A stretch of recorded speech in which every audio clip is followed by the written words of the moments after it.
Fade in. Exterior, a street in pre-World War II Tokyo. Midday. Title, Tokyo, January the 26th, 1941. The street in front of the Japanese branch of the National City Bank of New York. The street is covered with a thin film of snow.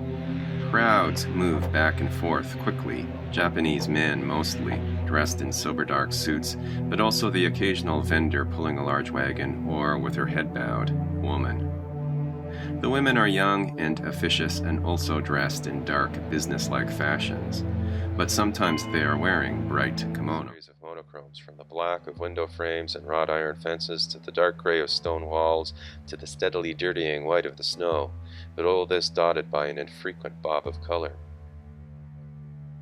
A car pulls up in front of the bank. A well-dressed Western man emerges. He enters the bank. Interior, the bank, a moment later. The well-dressed Western man stands in line for a teller. After a moment, he reaches the front. Male Japanese teller with a strong Asian accent. "Hello, may I helping you?" Well-dressed Western man, speaking with a northeastern, Ivy League accent. Konnichiwa. Yes, I'd like to convert some yen to US dollars. Teller. How much? Western man, reaching into his jacket and pulling out a big envelope. Well, it's rather a large amount. Jump cut. Interior, the bank, just behind the well-dressed man. Another Western man, also well-dressed, taps the first on the shoulder.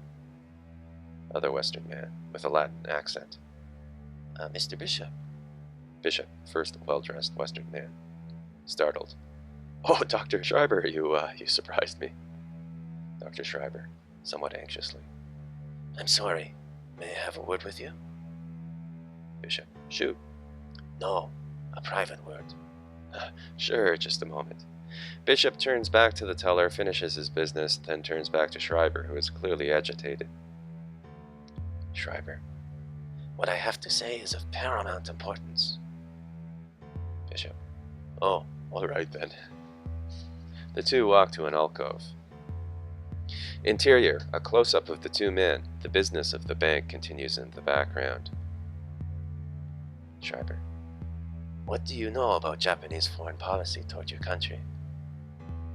Bishop, well, it's complex, isn't it? That's what the Japanese do so well, make things complex. Well, of course, there is complex, but there is also hostile. Good God, why should the Japanese be hostile? You are interfering with their aims. What, in China? Well, yes, in China, but also... Schreiber turns his head and does a quick, nervous scan of the bank. Then he turns back to Bishop. Well, it would seem that since they signed an agreement with Germany and Italy... Bishop, shaking his head. Oh yes, a foolish business that. A very bad form. Well, since they have allied into an axis, there seems to be a change in your government's attitude toward them. Oh, I should hope so.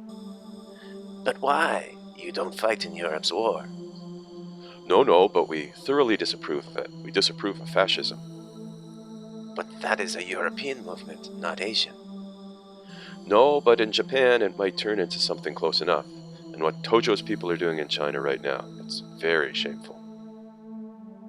Mr. Bishop, we are both diplomats. We know countries do not pick fights with each other because they think one country's actions are shameful.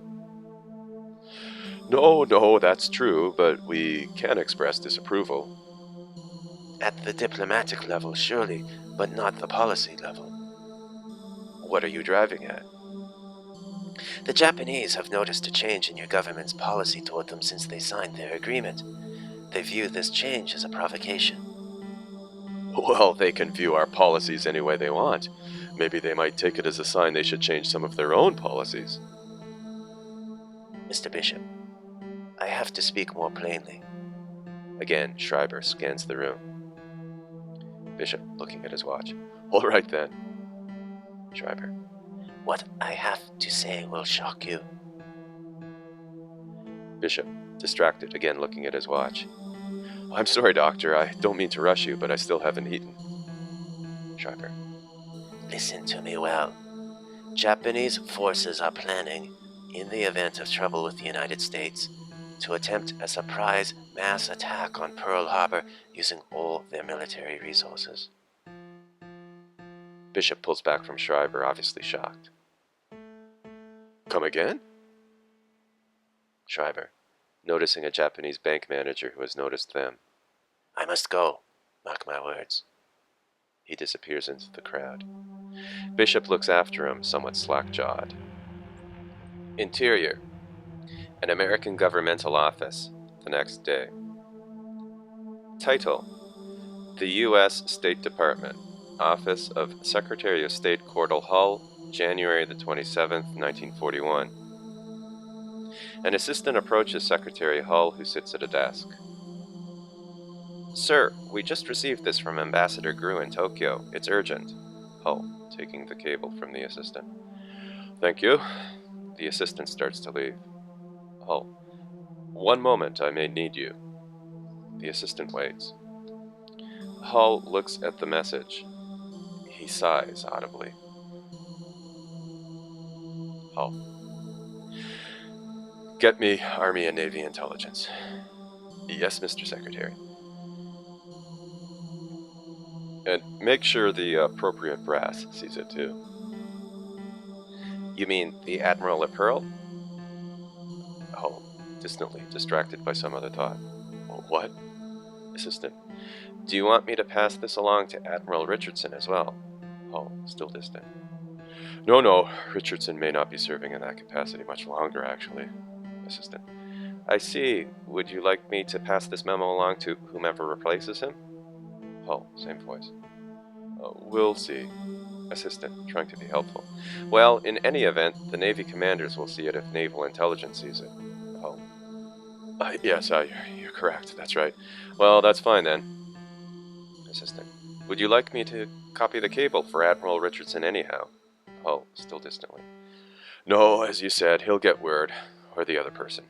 Then snapping out of it and folding the cable neatly, Hull looks directly at his assistant and manufactures a smile. That will be fine.